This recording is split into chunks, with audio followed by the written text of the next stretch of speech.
All right, I don't know if Jill Stein, the Green Party nominee, would welcome or run away from a Ralph Nader endorsement, but he told you all about endorsed her earlier on this show. The good doctor with me right now. Very good to have you. It's great to be with you, and I would definitely welcome it. Okay, good. You know, the problem for you and the problem for, you know, a non-two-party traditional candidate is always the same. People don't think you can win. And how do you disavow them of that notion? You know, I think the main thing you do is stop intimidating them into thinking that they have to choose between the greater and lesser evil.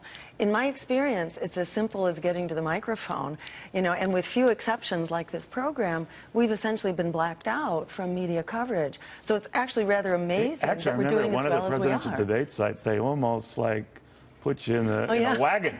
But why is that? I mean, I always tell people, look, if you don't like them, you know, reflect it at the booth. But here and now. Exactly. I think people are told that it's throwing their vote away, that they're going to help the candidate that they don't want. Well, in your case, the rap is that you're hurting Hillary Clinton. Yes, exactly. And so liberals are told, if that is your base, I'm not saying it is, but that you are hurting Hillary Clinton, and a vote for you is a vote for, in this case, Donald Trump. You say what? And to that I say, well, where's the exit strategy? Because this is a race to the bottom between the greater and lesser evil.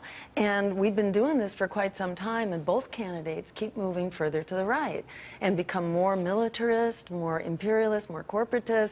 I don't think you have to worry too much about Hillary going too far to the right. Or you just say not progressive enough. Isn't that the route? Well, put it this way. I mean, she's basically in cahoots with the big banks, with the fossil fuel companies, with the war manufacturers. Are you surprised you haven't gotten a lot more of that vote? There were a lot of Bernie Sanders supporters who long suspected that she had this cozy relationship. And lo and behold, as you know, the WikiLeaks emails come out that seem to confirm it. And yet a lot of those votes, which would have been naturally going to you, did not. Now, I'm just saying from polls. I could be very wrong. Well, and in fact, what happened? 72% of voters have not heard of our campaign.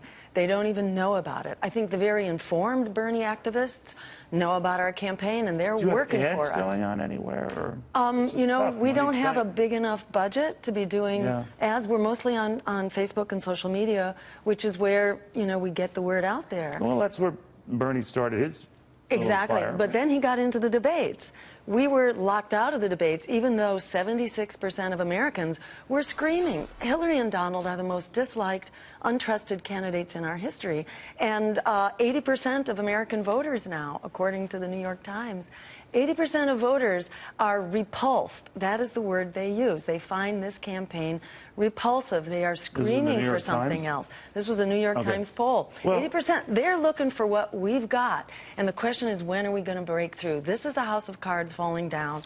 We're the one campaign that's not corrupted by lobbyist money, corporate money, or by having a super PAC. So we can stand up for what the Americans are clamoring for. It might materialize. We might see it more in some. You're on 44 ballots, right? 45 Another 4 there where you could sign it. So that makes it a tough battle just to get that. I noticed just to find you on ballots. Exactly. Is tough. But what do you make of the fact that a lot of Sanders supporters are of the opinion Hillary isn't great, but Trump would be a disaster. We like Stein, but she doesn't have a chance, so they default to Hillary? You know, what I would love is just a chance for them to hear me out, which is that where are we going with this lesser evil thing? It is a race to the bottom. Hillary's going to offshore our jobs. Someone like Bill Weld, the running mate of Gary Johnson, who says you might as well look after Hillary because she seems... That's right. So if you had a choice between those two, who would it be? You know, to my mind, the choice between a proven militarist who's in bed with the banks and the fossil fuel companies, the choice between a militarist and a neo-fascist, Donald Trump, is no choice at all. That's not how we get out of here alive. So you wouldn't say to your supporters, if you had your druthers and you couldn't pick me, you wouldn't say pick Hillary? Well, but we can pick me. You know, we still have a democracy, and I'm the only candidate who will create the jobs, who will end student debt like they did for Wall Street. They bailed out the crooks on Wall Street. We can bail out the students. This is, you know, we need an America that's going to work for us. It's a race to the bottom, and it keeps getting worse. Where's the exit strategy? There is no exit strategy. At some point, we have to stand up for the world we deserve. But the good news is that we actually have the numbers. Just the number of people fighting student debt alone who have no future, 43 million, that's enough to win this race. Right. And if we get to 5%, we could be hovering at that and close to it. You get to 5%. Every vote makes a difference. You have the plannings of something for 40. And in fact, we'll we have $10 million, and we have automatic ballot access. And remember, so the Republican count. Party was nascent in 1856. By 1860, it was off to the races. We'll exactly. watch. Make your Jill vote Stein, count. Vote 2016 Green Party nominee. Very good seeing you. Great to see you, Neil. Well,